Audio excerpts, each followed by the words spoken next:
Fala pessoal, tudo bom? Aqui é o Rodrigo Vilela do canal Leia para Viver e hoje eu venho com um vídeo de novos na estante para mostrar o que chegou por aqui em novembro e dezembro de 2019.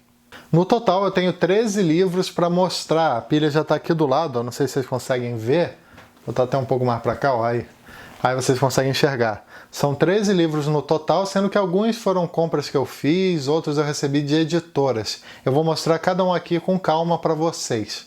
E aproveitando que se você gosta desse tipo de vídeo, para dar uma curtida aqui embaixo, porque isso ajuda bastante o canal. Isso faz com que esse vídeo seja encontrado por mais pessoas. E também te convido para seguir o Leia para Viver no Instagram, que no caso é @leiaparaviver. Você fazendo isso, você pode ficar sabendo, né, das novidades com antecedência. Eu estou sempre publicando stories, publicando coisas por lá. Vamos lá então, começando a lista aqui, eu quero mostrar para vocês primeiro os livros que eu recebi das editoras. E o primeiro que eu vou mostrar é um livro que eu fiquei assim completamente apaixonado pela edição. E até agora eu tô, sabe? Toda hora eu tô olhando para esse livro aqui, vendo os detalhes. Que no caso foi o clássico das distopias, chamado 1984, que é sempre ligado, né? Todo mundo sempre fala desse livro, fala também do Fahrenheit 451 e também do Admirável Mundo Novo. E eu não li nenhum dos três até agora. Eu até coloquei o Fahrenheit como uma das minhas metas para esse ano, né? Para esse ano de 2020. E depois de receber esse livro aqui, eu estava até pensando em colocar ele também nas metas de leitura. Mas vamos ao que interessa, né? Essa edição aqui está simplesmente impecável. Ela parece ser uma espécie de um feltro. Muito boa a textura da capa. E ó, vocês podem ver aqui o corte, ó. Tá maravilhoso, um corte colorido, com esse detalhe na parte lateral. Livro em capa dura. Ó, deixa eu ver se eu consigo mostrar para vocês um pouco das páginas iniciais. Ó, tem várias imagens assim, logo começando a leitura, né? É bem interessante. E tem muitos textos de anexo, isso que eu gostei. Tem, por exemplo, tem uma apresentação, que é 1984, Recepção Problemática e o Paradoxo do Exílio, escrito pelo Marcelo Pen. Aí você tem também um outro texto aqui também chamado 1984, tem 1984 História como Pesadelo, tem Rumo a 1984, o Duplo Falar e a Minoria do Um, tem muito texto complementar, muito texto mesmo, A Morte da Piedade. Poxa, tem muita coisa. E tem também um detalhe que eu gostei muito, é que o livro ele tem alguns posters, né, mostrando como eram as capas antigas desse livro. É bem legal, ó. Tem até edição japonesa, cara. Muito maneiro. Outro livro que eu recebi da Companhia das Letras foi O Olho Mais Azul, escrito pela Toni Morrison. Até onde eu sei, esse livro aqui, o pessoal estava querendo muito, né, que ele fosse publicado. E aí ele saiu pela Tag. E foi inclusive um dos primeiros livros assim que eu recebi da Tag, quando eu assinei. Uma edição lá bem bonita também. E aí a companhia acabou publicando logo depois. Eu ainda não li O Olho Mais Azul, mas tenho muita curiosidade. Falam que é um dos livros mais marcantes da Toni Morrison. E eu acho que é inclusive o mais conhecido dela, se eu não me engano. É um livro que fala, ó, vou até ler um trechinho da sinopse para quem não conhece. Considerado um dos livros mais impactantes da Toni Morrison, o primeiro romance da autora conta a história de Pecola Breedlove, uma menina negra que sonha com uma beleza diferente da sua. Negligenciada pelos adultos e maltratada por outras crianças por causa da pele muito escura e do cabelo muito crespo, ela deseja mais do que tudo ter olhos azuis como das mulheres brancas. Tem que dedicar um tempo para ler um pouco da Toni Morrison, que é uma autora que eu tenho muita curiosidade em conhecer. E que, até onde eu sei, eu acho que ela faleceu faz pouco tempo, né? Eu acho que ela faleceu em 2019 mesmo. Bom, esse é um livro que também, logo vou estar colocando nas minhas metas de leitura para conferir e para conhecer, né, pela primeira vez o trabalho dessa importante escritora norte-americana e que, se eu não me engano, também ganhou o Prêmio Nobel de Literatura. Próximo livro, também da Companhia das Letras, se chama Uma Canção de Natal, também muito conhecido como Conto de Natal, escrito pelo Charles Dickens, que é um dos meus escritores clássicos favoritos. Eu já li isso daqui umas 2, 3 vezes, é um conto que eu gosto muito mesmo. E agora finalmente saiu pela Penguin, que é uma edição que eu gosto bastante. E, bom, é o tipo do livro assim que realmente você tem que ler Tipo, você pode ler independente de qualquer época, mas eu acho que é mais legal você ler isso daqui justamente no Natal, né? Fica mais divertido. Para quem tem essa coisa assim com o Natal, para quem gosta, eu acho que é uma leitura que faz você entrar no clima dele. E é um clássico, assim, um dos livros mais influentes também que tem, justamente nessa temática, né? O Sr. Scrooge é um personagem muito influente. Até o próprio Tio Patinhas, né? Surgiu graças a ele, se eu não me engano. Agora, um livro recebido da editora Nova Fronteira se chama A Mãe, escrito pelo Máximo Gorki, e é naquela edição chamada Clássicos de Ouro, que eu gosto bastante. Aliás, a Nova Fronteira sempre me manda livros dessa coleção, eu mesmo já estou colecionando graças a ela. E esse livro aqui parece que é um dos livros mais importantes da literatura russa. Você vem aqui, ó. Não é um livro muito pequeno, mas também não é enorme, né? Vou até ler um trechinho aqui da sinopse para quem, como eu, também não conhece. É uma das obras fundamentais da literatura russa. A Mãe faz de Gorky o romancista de uma nova era, vislumbrada a partir de sua própria experiência. Pelo que eu andei vendo, parece que é um livro que traz uma crítica muito forte às condições sociais presentes na Rússia no início do século XX. E é um livro que realmente tem esse teor crítico muito presente, o que eu acho bem legal também. Eu sempre gosto desse tipo de leitura. Recebi também da editora Intrínseca um livro que eu estava bastante afim de ler, que se chama O Café da Manhã dos Campeões, do Kurt Vonnegut. Eu recebi também, dessa mesma editora, um outro livro dele, faz até pouco tempo, vou até pegar aqui para vocês, que se chama Matadouro 5. Eles estão trazendo, né, as edições vários livros em edições caprichadas desse autor. Pra você ver que sempre são em capa dura, né? Sempre muito bonito, com esse corte branco, apesar das folhas serem amareladas. E o Matadouro 5 foi um livro que eu fiquei assim apaixonado, eu gostei demais desse livro. Ele traz uma crítica à guerra que é muito interessante. E aí eu fiquei curioso realmente em conhecer mais coisas do Kurt Vonnegut. E Café da Manhã dos Campeões parece que é um livro bem famoso dele também. É um livro que tem algumas ilustrações assim que, pelo que eu andei vendo, são bem engraçadas. Ó. Tem várias ilustrações do próprio autor. Deixa eu ver se eu consigo mostrar alguma para vocês aqui. Várias coisas, ó.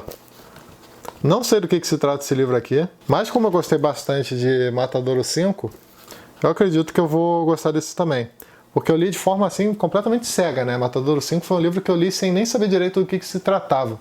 Então acho que eu vou acabar fazendo a mesma coisa com esse daqui, O Café da Manhã dos Campeões. Da editora Antofágica, eu recebi um livro chamado A Ilha do Tesouro, escrito pelo Robert Louis Stevenson, escritor escocês absurdamente influente, que também é autor do clássico, aquele clássico do terror, chamado O Médico e o Monstro. E esse é um livro que já tem resenha aqui no canal, inclusive quem tiver curiosidade vou deixar o link aqui nos cards. Mas é um livro assim que eu gosto muito, muito mesmo, sabe? Eu sempre gostei de literatura marítima, como eu já falei por aqui diversas vezes. E esse, com certeza, é um dos meus livros favoritos desse gênero. É um livro tão influente, mas tão influente, que eu acho que a própria figura do pirata deve muito a esse livro, né? Deve muito a essa obra do Robert Louis Stevenson. É um livro bem legal. Para quem gosta de literatura marítima, é um livro realmente bem legal. E essa edição aqui da Antofágica está bem interessante, ó. Tem esse marcadorzinho de página aqui que eu recebi, que é tipo uma bandeirinha pirata, né? Uma edição super ilustrada, como eles sempre publicam, ó. Deixa eu mostrar aqui para vocês, ó. Edição bem ilustrada também, bem bonito. A Antofágica tem caprichado muito nas edições, né? Praticamente tudo que eu tenho deles aqui eu gosto muito mesmo. São clássicos muito bem caprichados. Esse daqui eu tenho, pelo menos assim, na minha opinião, é um dos livros mais bonitos que eles já publicaram. Para finalizar os recebidos de editoras, eu recebi esse livro aqui, que eu já mostrei aqui antes, chamado Na Terra do Cervo Branco, escrito pelo chinês Shen Zhongxi.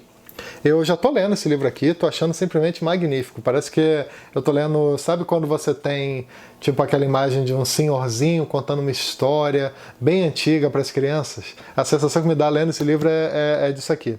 Só que, lógico, com uma pegada um pouco mais adulta. Esse livro aqui, ele fala um pouco sobre algumas gerações de uma família, ou de duas famílias, se eu não me engano, ainda estou no inicinho, de algumas famílias do interior da China, contando também automaticamente, através da história deles, um pouco da história da própria China na primeira metade do século XX, trazendo as coisas das revoluções, da invasão japonesa, da guerra, né, da Segunda Guerra Mundial, o período também que se iniciou o governo do Mao Tse Tung.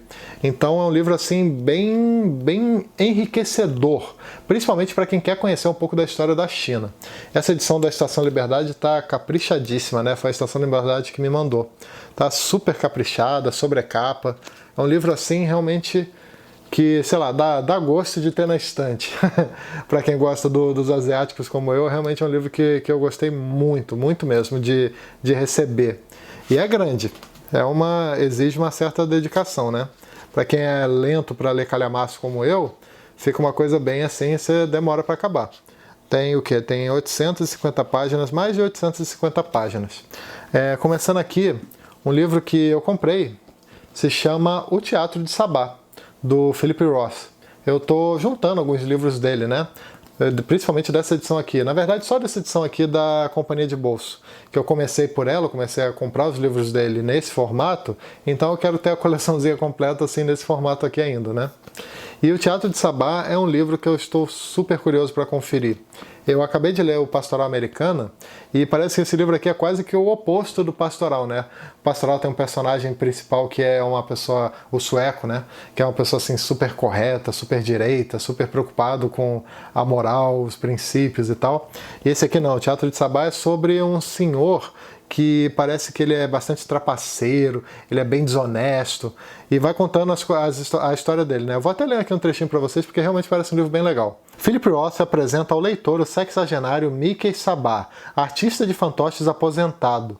Desempregado, sujo e trapaceiro, ele arrasta o leitor para o seu labirinto de adultério e morte. Eu gosto demais desse escritor, ele com certeza está entre os meus favoritos de todos. E a cada livro dele que eu leio, eu fico mais encantado com a obra dele, com a forma como ele escreve. É sempre uma coisa assim que vai... Sei lá, um livro que você não sai intacto, sabe? Não tem livro dele que eu tenha lido que eu saí intacto. E o Teatro de Sabá, com certeza, é um dos livros mais famosos dele, junto com o Complexo de Portnoy. Então é praticamente uma leitura obrigatória. Outro livro que chegou por aqui, dessa vez é um livro que eu ganhei de presente, eu ganhei da minha esposa esse livro, um livro que eu queria demais, o chamado Pais e Filhos, escrito pelo Ivan Turgenev. Essa aqui é uma nova edição publicada pela Companhia das Letras, que eu acho que é com base no livro da falecida editora Kozak Naif, que eu não consegui comprar na época, mas finalmente agora tem em mãos.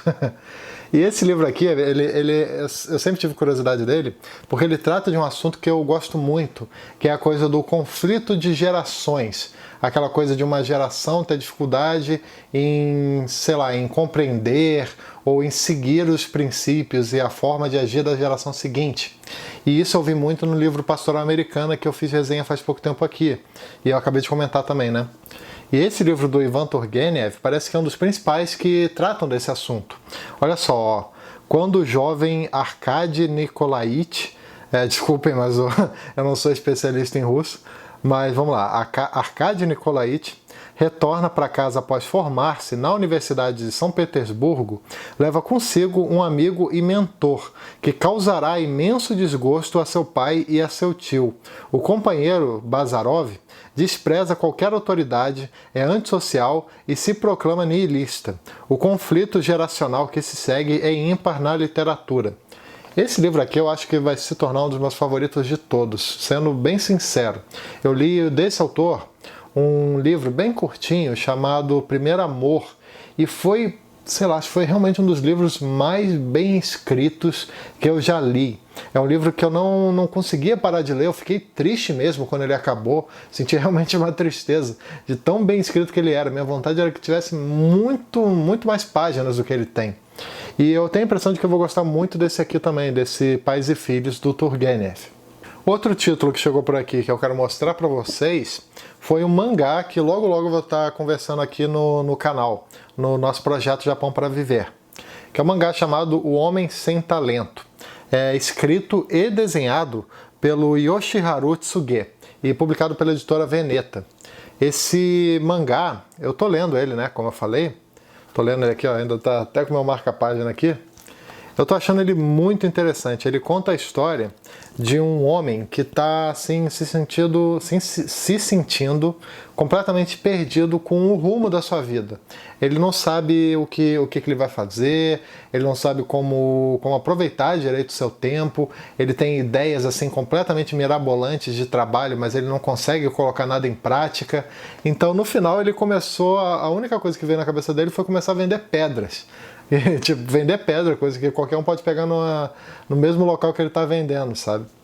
E só que a proposta do livro, do mangá no caso, é mostrar justamente esse sentimento, né? Esse sentimento da pessoa se sentir completamente perdida, ter uma desilusão com a própria vida, que é algo que, se eu não me engano, o próprio autor passou.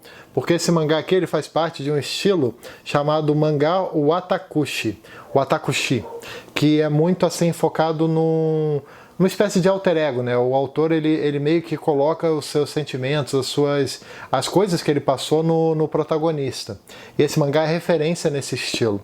Então é um mangá assim super importante, super influente e que logo logo eu vou estar falando dele por aqui também. Um outro livro que dessa vez foi um livro que eu consegui na Black Friday foi um livro de história. Faz um bom tempo que eu não converso aqui com vocês sobre livros de história, né? É porque normalmente são leituras densas, são leituras assim, não necessariamente difíceis, né? Mas são livros que exigem um pouco mais de atenção, tem mais uma carga assim de conteúdo maior. E aí acaba que realmente fica um pouco complicado de ficar falando com frequência deles por aqui. Mas um livro que eu consegui num preço assim que, sei lá, não me lembro exatamente quanto foi, mas foi insanamente barato, foi tipo R$ 15, sabe? Foi esse daqui, Catástrofe, do Max Hastings, que é um autor que ele ficou muito conhecido por um outro livro chamado Inferno, que no caso é um livro ambientado não, um livro que conta a história da Segunda Guerra Mundial, só que ele tem uma preocupação muito interessante que me lembra um pouco a Svetlana Alexievich, que é de colocar o ponto de vista de pessoas, sei lá, da população, né? Não só dos líderes, das pessoas influentes no conflito, mas sim das pessoas que estão ali passando pelo sufoco da guerra, né? Do dia a dia dos conflitos. E aqui eu acho que ele faz a mesma coisa nesse livro Catástrofe, que dessa vez é para falar da Primeira Guerra Mundial. Você vê que é 1914, a Europa vai à guerra. É um livro focado na Primeira Guerra Mundial, mas eu não sei se ele fala o período inteiro ou se ele trata quase que com exclusividade do início da guerra, de como ela começou e do período inicial. Eu acho que é isso, acho que não é um livro que trata assim de ponta a ponta, sabe? Do período completo da Primeira Guerra Mundial. Mas ainda assim é uma leitura que deve ser muito interessante. Ele escreve super bem mesmo. É um dos historiadores assim que eu mais gosto. Ele escreve muito bem, os livros dele são super agradáveis de ler, principalmente para quem não tem o hábito de ler livros de história. Mas um outro livro que eu comprei na Black Friday foi O Fantasma da Ópera, nessa bonita edição da editora Zahar, que é essa edição aqui um pouco maior, né? É a edição comentada. Gosto muito dos livros da Zahar, gosto mesmo, estão entre os meus livros favoritos assim na estante. Gosto muito de colecionar clássicos, eu acho que os da Zahar realmente são impecáveis. Esse livro aqui, ele é muito, pelo que eu andei vendo, né, ele é um romance francês de ficção gótica, que ele é muito inspirado na Ópera de Paris do século XIX. É um livro que ele fala muito sobre um triângulo amoroso, ao mesmo tempo que traz um pouco de um thriller. É o tipo de leitura que parece bem interessante mesmo. Não conheço o autor, também nunca li absolutamente nada dele, mas Fantasma da Ópera, então, provavelmente vai ser a minha primeira leitura. Provavelmente não, porque eu já meio que me planejei para trazer uma resenha dele logo por aqui no canal. E agora, para finalizar, mais um livro que chegou por aqui foi o Mulherzinhas, escrito pela Luisa May Alcott, também numa edição comentada e também, no caso, numa edição ilustrada, né? Vocês veem que é um calhamaço também da editora Zahar. E eu tava curioso com esse livro, principalmente por causa do filme. Eu tô bem afim de ver o filme que logo vai estar saindo por aí, né? E eu gosto muito de literatura norte-americana. Eu acho que junto com os clássicos japoneses, os clássicos americanos estão entre os meus favoritos. Eu gosto muito mesmo. São vários autores norte-americanos que eu gosto. E essa daqui é uma que eu ainda não li nada. Então acho que Mulherzinhas agora é uma boa oportunidade para ler, né? Esse livro aqui que é bem importante. Bom, é isso, espero que vocês tenham gostado do vídeo de hoje, onde eu falo sobre os livros novos na estante, no caso os livros que chegaram por aqui em novembro e em dezembro de 2019, mas que eu acabei só conseguindo publicar agora em janeiro de 2020. E se você gosta do conteúdo que eu publico por aqui e tem interesse em ajudar de alguma maneira, eu vou deixar aqui embaixo na descrição alguns links da Amazon, inclusive o link de todos esses livros que eu falei aqui hoje, e aí basta você clicar nesses links e efetuar qualquer pedido através deles, que o canal recebe uma pequena comissão. Eu também vou deixar aqui embaixo o link do Apoia-se, caso você tenha interesse em se tornar um colaborador do Leia para Viver. E também não esquece de dar uma curtida, que ajuda bastante o canal, se inscreve aqui embaixo para ficar sabendo das novidades e também clica no sininho para receber as notificações cada vez que eu publicar um vídeo novo por aqui. Beleza? Então é isso aí. Até o próximo vídeo. Tchau!